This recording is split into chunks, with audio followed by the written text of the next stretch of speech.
Here's how you make my sour cream chocolate chip toasted walnut banana bread. Let's start with a stick of butter. I'm home alone. I don't even have to wear clothes. Don't forget, when you add the sugar and the butter, you really have to cream it for 2 minutes. And sometimes you gotta scrape the side of the bowl. That KitchenAid mixer doesn't get every part.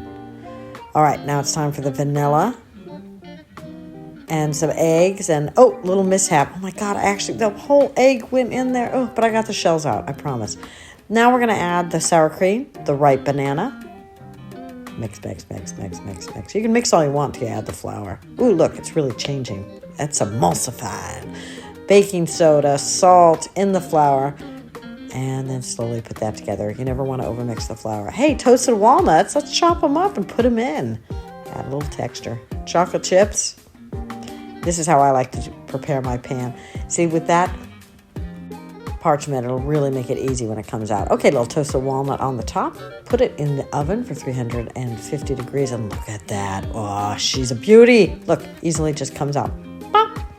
Easy peasy.